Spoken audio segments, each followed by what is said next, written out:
नमस्कार, जोहार। आप देख रहे हैं झारखंड स्वतंत्र खबर। हमारे साथ आर्यन लेडी दैन बारला हैं। और जिस तरह से कहें कि झारखंड के राजनीति या आंदोलन में इनका अहम भूमिका रहता है, तो हम बात करें कि अभी एक बार फिर परिसीमन की बात उठा है कि झारखंड में परिसीमन होगा। तो हम दीदी से जानेंगे कि जब झारखंड में परिसीमन होगा तो क्या आदिवासियों के नुकसान होगा या फिर किन समुदाय को फ़ायदा होगा उसका। जिस तरह से बीजेपी चाहती है कि परिसीमन झारखंड में हो, लेकिन वहीं पर जेएमएम या चाहती है कि परिसीमन नहीं हो। तो हम तमाम बात करेंगे दीदी से कि परिसीमन पर क्या कहते हैं और परिसीमन है क्या, वो भी जानेंगे। दीदी जोहार। जोहार। परिसीमन पहले क्या है वो बताइएगा दीदी, और परिसीमन होने से क्या नुकसान और फ़ायदा भी है।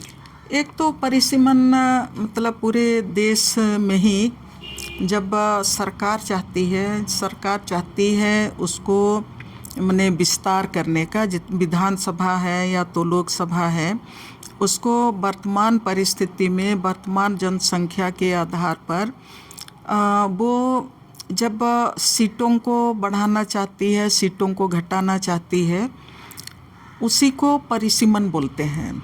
और ये परिसीमन पूरे देश में, जहाँ तक मुझको जानकारी है, पूरे देश में कई राज्यों में 2006-07 में हुआ है। और उसी दरमियान झारखंड में भी परिसीमन की बात आई थी। झारखंड में डिलिमिटेशन होगा या तो परिसीमन होगा, ये बात आई थी। और उसको लेके मतलब परिसीमन का जो खाका तैयार किया गया था, विधानसभा कितना विधानसभा की सीट घटेगा, या तो उसको जो वर्तमान विधानसभा सीट है उसको कहाँ तक उसका विस्तार किया जाएगा, या तो उसको कहाँ से काट के किसके साथ मिलाया जाएगा।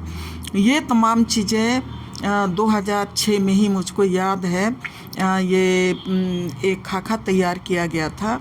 और जो खाका तैयार किया गया था उसको हम लोगों ने देखा और उसको लेके लंबी बहस भी हुई, चर्चाएं हुई। और जब लंबी चर्चा में और जो कुछ ने खाका तैयार किया गया था उसमें हम लोग देखे कि वो जो डिलिमिटेशन का जो खाका तैयार किया गया था, अभी हम लोग झारखंड में 81 विधानसभा सीट है और 81 विधानसभा सीट में 28 सीट आदिवासियों के लिए आरक्षित है। और उसी तरह से हम लोग सबको जानते हैं कि 4 सीट हम लोग 14 लोकसभा सीट में से 4 सीट आदिवासियों के लिए आरक्षित सीट है। और उसके साथ ही अनुसूचित जाति के लिए 2 सीट आरक्षित है। और उसी तरह से 28 विधानसभा सीट जो एसटी के लिए आरक्षित है, तो आपका अनुसूचित जाति के लिए 8 या 9 सीटें आरक्षित है। ये तमाम कैटेगराइज किया गया है और इन तमाम सीटों को मिला के ही आपका झारखंड में 81 विधानसभा सीट है। और इन 81 विधानसभा सीटें को उस समय का जो परिसीमन किया गया है, जहाँ से पहला चुनाव भी हुआ आपका आज़ादी के बाद 1952 में भी उनका जो परिसीमन था कुछ अलग था। उसके बाद जो परिसीमन किया गया है उसके आधार पर जो आरक्षित सीट है, उन आरक्षित सीटों का अगर आप उसको पूरा विश्लेषण करेंगे तो पूरा वैज्ञानिक तरीके से उसका माने विश्लेषण किया गया है कि माने आदिवासी जनसंख्या और आदिवासी भाषा और संस्कृति को मद्देनज़र रख के वो सीटों का जो सीमांकन किया गया है। और वो सीमांकन को आप देखेंगे या तो कोई भी स्टडी करेंगे तो वो समुदाय के जनसंख्या के साथ उनकी भाषा संस्कृति के साथ उनका सामाजिक ताना बाना और उसके साथ ही उनका राजनीतिक ताकत को किस तरह से मजबूत किया जाए, वो उसमें जो पहले से जो अभी तक चल रहा है उस माने विधानसभाओं का जो सीमांकन हुआ है उसमें दिखाई देता है। लेकिन जब 2006 में ये परिसीमन की बात आई तो उसको स्टडी करके हम लोगों ने देखा तो उसमें आपका 28 जो विधानसभा सीट है उन 28 विधानसभा आरक्षित जो आदिवासियों के सीट है उसमें से आपका माने जो सीमांकन नया किया गया है उसमें कई सीट 8 सीट आपका बाहर कर दिया गया, उसको किसी ना किसी दूसरे विधानसभा में जोड़ दिया गया है और फिर उनके जगह में आपका 6 सीट नए सिरे से उनको विधानसभा के रूप में उनको सीमांकन किया गया है। तो उनको अगर हम लोग माने विश्लेषण करके कोई भी देखेंगे जो 2006 में जो ये तैयार किया गया था, ढांचा तैयार किया गया, प्रारूप जो तैयार किया गया था परिसीमन का, वो पूरी तरह से उसको देखते हैं तो लगता है कि ये इससे कहीं ना कहीं ये आदिवासी समुदाय को क्षति होगा और आदिवासी समुदाय जो जिस संगठन को सपोर्ट करता है अपने भाषा और संस्कृति के तहत जिस राजनीतिक पार्टी को सपोर्ट करता है उनको भी क्षति होगा। इसलिए कि जो सीमांकन किया गया है, मैं उदाहरण के लिए 3-4 सीटों को मैं रखना चाहती हूँ। एक तो आपका विधानसभा सीट में जो आपका नए सीट जो आए हैं, नए जो मतलब सीमांकन के तहत जो 2000 आपका 6 में जो नया सीट का जो सीमांकन किया गया है उसमें नया सीट में आपका बरहेट को किया गया है। बरहेट आपका नया सीट है, आदिवासी सीट होगा और उसके साथ ही आपका ठेठाई टांगर होगा। ठेठाई टांगर आपका नया सीट होगा और उसके साथ ही आपका रातू जो सीट होगा वो आदिवासी एसटी के लिए होगा, वो नया सीट होगा। और बुड़मो भी वो नया सीट होगा जो आदिवासी के लिए होगा। और सिल्ली जो सीट होगा वो आदिवासी के लिए होगा। और उसके साथ ही नाला सीट ये नया माने जो सीमांकन जो नया किया गया है परिसीमन उसके आधार पर ये लाया गया है। तो ये नाला सीट नया है, सिल्ली विधानसभा सीट वो भी मतलब एसटी के लिए नया है, रातू सीट बिल्कुल नया है, बुड़मू सीट जो बिल्कुल नया है। और उसके साथ ही आप ठेठाई टांगर सीट जो बिल्कुल नया है और उसके साथ आपका बरहेट बहरागोड़ा सीट है, ये बिल्कुल नया है। अब यहाँ पर ये आपका खूंटी लोकसभा की बात करेंगे तो खूंटी लोकसभा या तो खूंटी जिला की पहले बात कर लेते हैं। खूंटी जिला एक आदिवासी मुंडा बहुल इलाका है और खूंटी जिला में 2 विधानसभा सीट पड़ते हैं। एक सीट आपका खूंटी विधानसभा सीट है और दूसरा सीट आपका तोरपा सीट है। वो पूरी तरह से तोरपा सीट में आपका कर्रा प्रखंड का आधा हिस्सा आएगा, पूरा तोरपा ब्लॉक आएगा, रनिया ब्लॉक आएगा और बानो ब्लॉक का आधा हिस्सा आएगा। ये आपका तोरपा विधानसभा में आता था।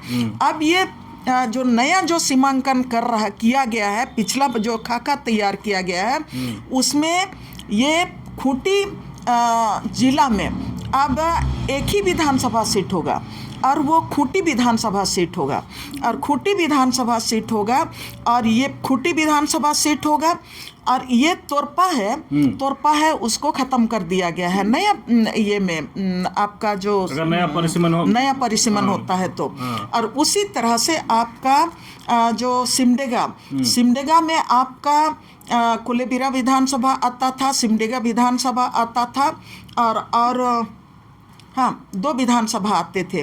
अभी वो क्या किया है, अब वहाँ पर सिमडेगा विधानसभा को अब उसको भी सिमडेगा जिला से आदिवासियों का जो माने सीट था, कोलेबिरा सीट था, उस कोलेबिरा सीट को हटा दिया गया है। उस कोलेबिरा सीट को हटा दिया गया है। अब वहाँ पर आप देखेंगे कि राउरकेला या तो आपका मध्य प्रदेश से सटा हुआ जो इलाका है, ठिठा स्टांगर उड़ीसा से होते हुए आपका ये कोलेबिरा, जलडेगा, कोलेबिरा और बानो, इस प्रखंड को मिला के एक ठेठे टांगर के लिए विधानसभा बना दिया गया है। और फिर सिमडेगा विधानसभा के लिए जो बनाया गया है, वो सिमडेगा विधानसभा के लिए जो बनाया गया है उसमें सिमडेगा आपका ब्लॉक आएगा, कुरडेग ब्लॉक आएगा, बोलबा आएगा, बोलबा का सीडी ब्लॉक मतलब शहरी क्षेत्र का जो ब्लॉक है ना वो आएगा। तो ये जो आप ये ठेठा टांगर बिल्कुल नया आपने कर दिया, तोरपा को हटा दिया और कोलेबिरा को हटा दिया। उसी तरह से आप इधर जो मनिका जो एससी के लिए था, वो मनिका का एससी से हटा दिया गया और मनिका के जगह में भी वो दूसरा को रख दिया गया है। अब मांडर भी मतलब उनको भी, मांडर को भी हटा दिया गया है, मांडर विधानसभा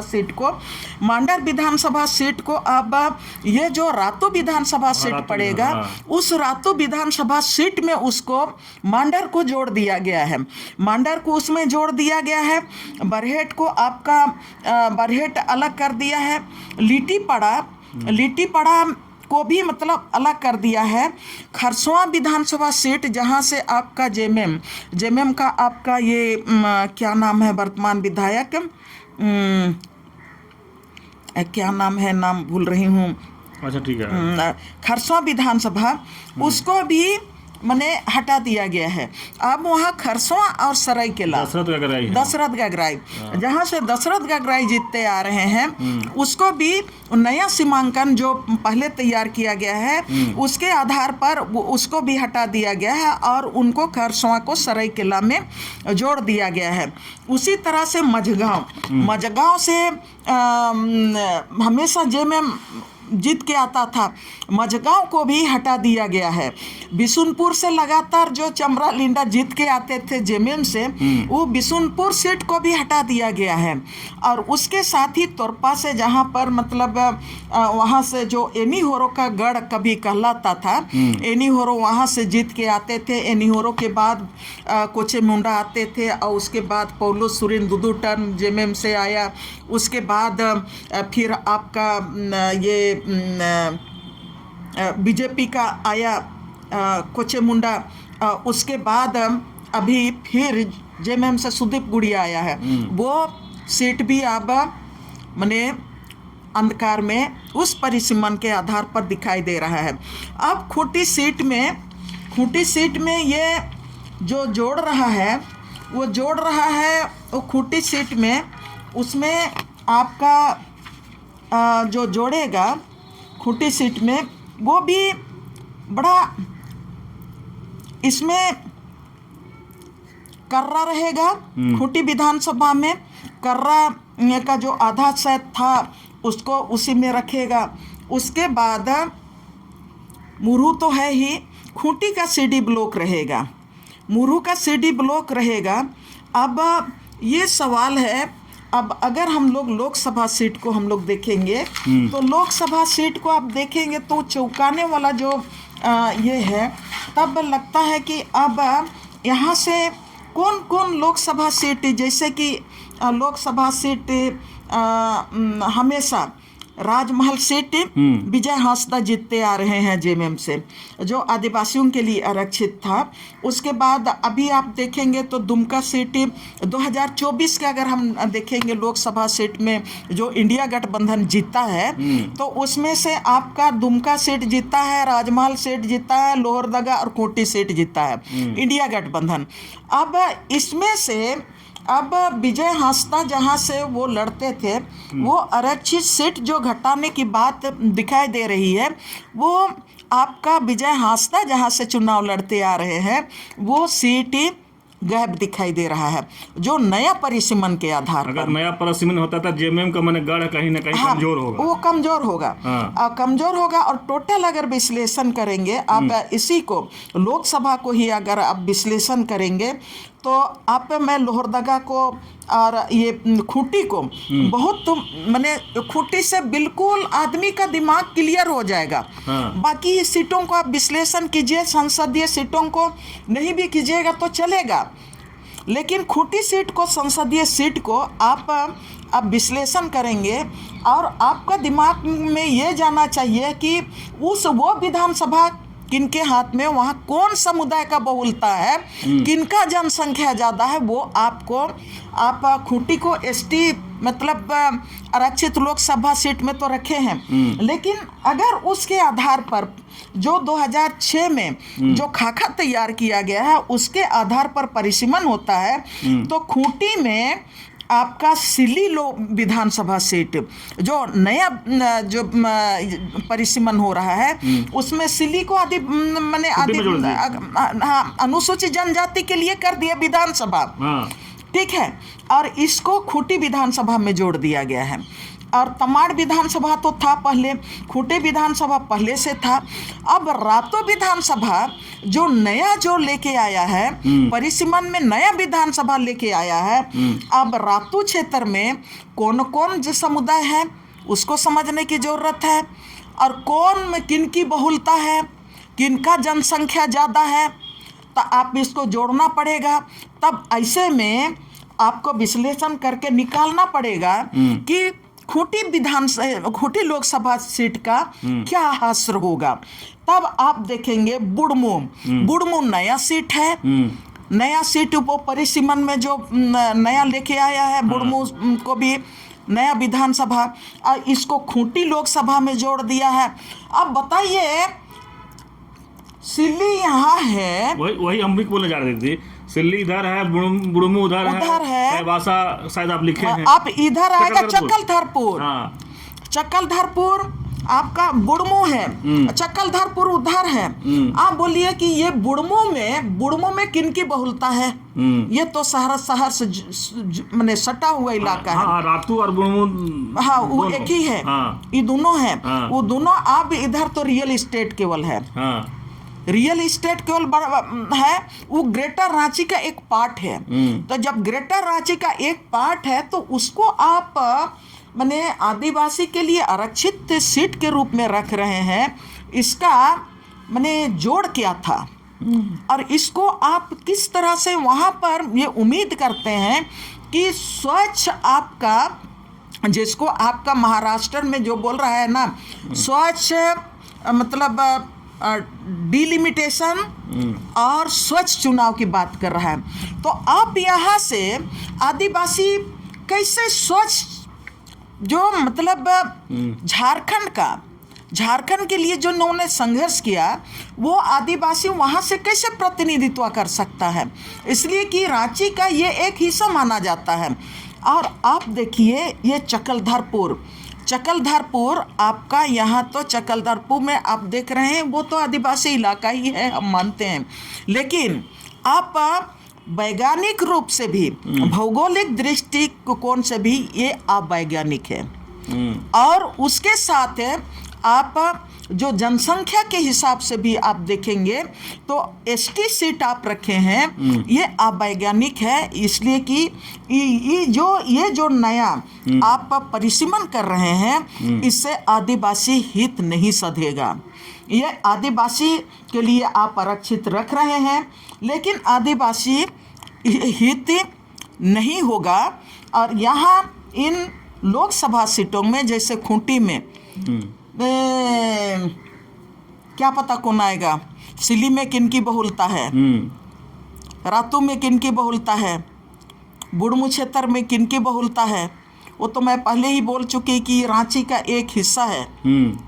और पहले का जो था, पहले का आपका खूंटी लोकसभा था, तो खूंटी लोकसभा में आपका खूंटी विधानसभा था, तोरपा विधानसभा था, और उसके साथ ही आपका कोलेबिरा विधानसभा था, आपका सिमडेगा विधानसभा था, और उसके साथ आपका तमाड़ विधानसभा था, और आपका खरसवां विधानसभा था। ये प्योर आपका आदिवासी बहुल क्षेत्र था, बहुल माने लोकसभा सीट था। और भाषा के आधार पर भी वो आदिवासी भाषा और संस्कृति को वो प्रतिनिधित्व करने वाला वो लोकसभा इलाका था। लेकिन अब इससे ये जो परिसीमन जो होगा, नया जो मैंने 2006 का जो खाका तैयार किया गया है, आदिवासियों को भारी लॉस होगा। और आदिवासी जिनको जैसे गठबंधन को अभी दे रहे हैं ना, समर्थन दे रहे हैं, ऐसे परिस्थिति में जेएमएम को भी लॉस होगा, कांग्रेस को भी लॉस होगा। इसलिए कि ये जो तमाम आप ये जो सीडी ब्लॉक सब में जोड़ के रख दे रहे हैं, आप सीडी ब्लॉकों को जोड़ रहे हैं। कई माने विधानसभा जो आपने डिमार्केशन किया है उसमें तो 2-3 सीडी ब्लॉक है, और 2-3 सीडी ब्लॉक है तो वो सीडी ब्लॉक तो आपका शहरी अंचल होता है। और वो जो शहरी अंचल में आपका है वो तमाम जो आपका समुदाय है वो कमोबेश आपका बिजनेस क्लास के लोग हैं। तो ऐसे परिस्थिति में मुझको लगता है एक तो उसके आधार पर आपका 8 विधानसभा खत्म होगा, जो पूरी तरह से आदिवासी भाषा, संस्कृति, आदिवासी इतिहास का जो प्रतिनिधित्व करता था, ऐसा जो विधानसभा आज उस जो परिसीमन के अंतर्गत दिखाई नहीं देता है। तोरपा विधानसभा ऐतिहासिक विधानसभा है। कोलेबिरा जहाँ से आपका कभी अलग राज्य का लड़ाई लड़ने वाले आपका ये क्या बागे था, वो बागे वहाँ से लड़ाई लड़ता था, वो झारखंड पार्टी का बागे वहाँ से लड़ाई लड़ता था। तो ये तो ऐतिहासिक इलाका था। खरसवां वो ऐतिहासिक मतलब कोल्हान का ये है रणभूमि है, जहाँ से आपका वहाँ कोल्हान में मानकी मुंडा भी हैं, मुंडा लोग भी हैं, और वहाँ पर मूलवासी भी हैं। अब वो सीटें भी आपका विलय होते हुए दिखाई दे रहा है। और लोकसभा सीट में जो पुराना जो आपका एक सीट आपके घटते हुए दिखाई दे रहा है।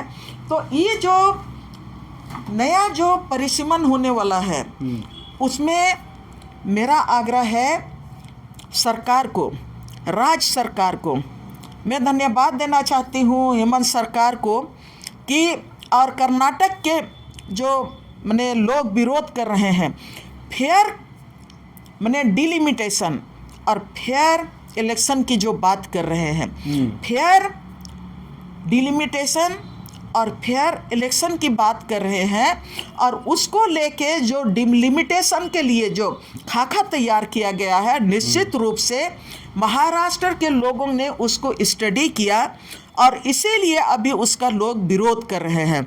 और विरोध कर रहे हैं और विरोध करने के बाद उन लोग ये मांग कर रहे हैं कि 25 साल तक जो पुराना ये जो है जो पुराना जो व्यवस्था है उसी के आधार पर महाराष्ट्र में चुनाव होना चाहिए। और मैंने धन्यवाद हेमंत को इसलिए दे रही हूँ कि हेमंत सोरेन का मैंने स्टेटमेंट देखी थी कि महाराष्ट्र में डिलिमिटेशन के खिलाफ जो आंदोलन चल रहा है उसमें हेमंत को आमंत्रित किया गया है। तो हेमंत बोले हैं कि हाँ हम उनके समर्थन में खड़े हैं। तो मैं अबुआ सरकार से, कांग्रेस की सरकार, जेएमएम की सरकार से भी और राजद की सरकार है, लेफ्ट पार्टियों के समर्थन से जो सरकारें बनी हैं, जो आज की तारीख में अबुआ सरकार है, उससे भी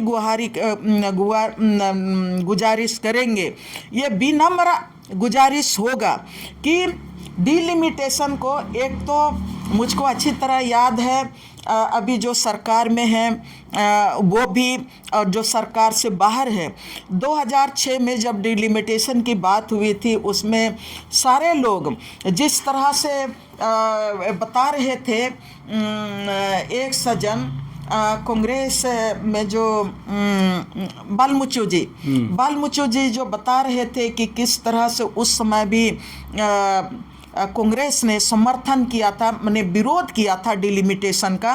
मनमोहन सिंह उस समय पीएम थे, तो जिस तरह से बालमुचो जी उस समय यहाँ के प्रदेश अध्यक्ष हुआ करते थे, तो वो स्वर्गीय मनमोहन सिंह को उन्होंने कन्विंस किया कि डिलिमिटेशन से झारखंड को क्या नुकसान होने वाला है। तो उस समय कांग्रेस की सरकार थी, लेकिन कांग्रेस की सरकार ने इसको समझा और उनको ये कहते हुए उस समय भी रोका गया था कि 25 आने वाले 2019 तक यह जो पुरानी व्यवस्था है वो पुरानी व्यवस्था यथावत रहे। तो अभी 2019 पूरा हो गया और अब महाराष्ट्र से जो डिलिमिटेशन का हवा चला है, अब यहाँ पर भी डिलिमिटेशन की बातें हो रही है। तो मैं हमारी सरकार से मैं विनम्र आग्रह करूँगी कि जो पुरानी जो सीमांकन किया गया है उसको हर व्यक्ति उसका ये स्टडी करे, हर व्यक्ति उसका स्टडी करे। स्टडी करने के बाद उसके जो वोटर मत देता है, चुनाव जिताता है, आम पब्लिक चुनाव जितवाता है। तो आम पब्लिक के बीच में भी इन बातों को ले जाना चाहिए कि नया जो व्यवस्था हो रहा है उसमें आपका ये जो इलाका है वो उस विधानसभा में होगा। अब ये विधानसभा ये अब ख़त्म हो जाएगा। उन लोगों तक भी ये बात पहुंचनी चाहिए, मैसेज जाना चाहिए। उसके बाद सबसे सहमति लेके डिलिमिटेट जो परिसीमन का जो सीमा बनेगा, सीमांकन जो किया जाएगा वो सीमांकन होना चाहिए। और वो होना चाहिए, मैं यहाँ पर ये झारखंड की धरती है और झारखंड की धरती में झारखंड अलग राज्य भी मांगा गया था, तो वो आदिवासियों के इतिहास के आधार पर, उनके भाषा और संस्कृति के आधार पर और उनके पहचान को बरकरार रखने के लिए झारखंड अलग राज्य की लंबी लड़ाई लड़ी गई थी। और इसीलिए 24 जिलों का झारखंड नहीं लेकिन 26 जिलों का झारखंड अलग राज्य की बात कही गई थी, जिसमें कि आपका क्योंझर, उड़ीसा से क्योंझर, मयूरभंज सब भी है और आपका बंगाल से आपका झड़ग्राम वगैरह, ये सब भी इस झारखंड का 26 जिला का जो लड़ाई लड़ा गया था उसी का को लेके गुआ कांड को भी हम लोग जानते हैं। कई उसमें जलियांवाला बाग से बड़ा हत्याएं हुई हैं, मतलब झारखंड अलग राज्य की लड़ाई को लेके। और वो लड़ाई सिर्फ इसीलिए लड़ी गई थी कि एक भाषा समुदाय के लोगों को एक साथ रखा जाए और ताकि यहाँ का जो आदिवासी समाज का जो भौगोलिक स्थिति, उनकी भाषा, संस्कृति, उनका जल जंगल जमीन वो सुरक्षित रहे और उनका जो अपना जो पारंपरिक व्यवस्था जो जल जंगल जमीन पे है, उनका जो अधिकार है, चाहे वो 5वें अनुसूची के तहत हो, चाहे CNT 8 के तहत हो, या तो और भी हमारा जो आदिवासी इलाकों को मिला है, उन तमाम अधिकार आदिवासियों को उसका लाभ मिले, आदिवासी लोग उसके साथ आगे बढ़े। इसी के लिए ये 26 जिलों का अलग राज्य भी का मांग किया गया था। तो मैं ये बात कहना चाहूँगी कि ये जो आपका परिसीमन के लिए जो आपका सीमांकन होगा, ये आदिवासियों के इतिहास को, आदिवासियों के आंदोलन, झारखंड क्यों अलग राज्य के लिए लोग लड़े थे, उनके लिए अलग राज्य की बात की कही गई थी, यहाँ का भाषा और संस्कृति किस तरह से संरक्षित हो और किस तरह से वो उनकी जो राजनीतिक पार्टियां हैं जिनको वो समर्थन करते हैं, वो पार्टियों को भी वो सशक्त बना सके, ऐसा डिलिमिटेशन के तहत में ऐसा सीमांकन किया जाए ताकि यहाँ का भाषा संस्कृति, आदिवासियों के भाषा संस्कृति का हित का रक्षा हो, उनका संवर्धन हो और उनका संरक्षण हो और उनके साथ उनको राजनीतिक लाभ भी मिले और राजनीतिक लाभ के साथ उनको राजनीतिक तौर में जो उनको हिस्सेदारी मिलना है वो हिस्सेदारी भी मिले और उनको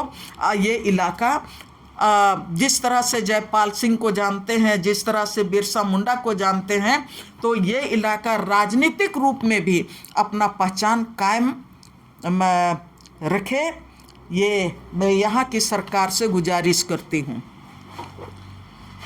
चलिए, अभी आप सुन रहे थे आर्यन लेडी दैन बारला की बात। आप परिसीमन पर बहुत अच्छा विश्लेषण करके बताए हैं, लोगों को समझाने की कोशिश किए हैं कि किस तरह से जब परिसीमन होगा तो किसको ज़्यादा नुकसान होगा, और आज के जो नेता या जो सरकार में बैठे हैं अगर वो भी इस पर ज़ोर शोर से आवाज़ नहीं उठाएंगे तो आदिवासी सीट, दीदी स्पष्ट करें कि आदिवासी सीट घटेगा। और जहाँ तक खूंटी के सवाल पर विश्लेषण किए हैं तो और बेहतर विश्लेषण किए हैं कि खूंटी को तो ऐसा लोग किए हैं कि खूंटी एसटी सीट रहेगा, आदिवासी सीट रहेगा, लेकिन शायद उसमें जीत पाएंगे, रहेंगे तो खैर एसटी दोनों, चाहे पक्ष या विपक्ष जो भी लोग रहें, लेकिन जिस तरह से बांटा गया है बुढ़मू और चक्रधरपुर, कोना से इस कोना से उस कोना मिलाया गया है, तो दीदी स्पष्ट कर रहे हैं कि कौन लोग बुढ़मू में है और कौन लोग चक्रधरपुर में है, कौन लोग खुट्टी में है।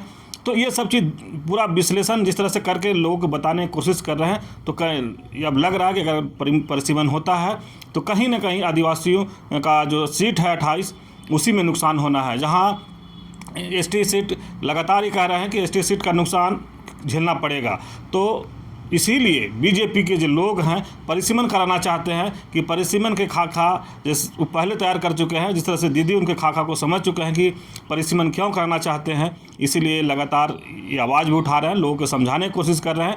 तो जब ये पूरा वीडियो जब देखेंगे तो परिसीमन का विश्लेषण आपको समझ में आ जाएगा कि परिसीमन बीजेपी क्यों कराना चाहती है। तो इस तरह खबर को देखने के लिए आप झारखंड स्वतंत्र खबर से जुड़े रहिए। जोहार, नमस्कार।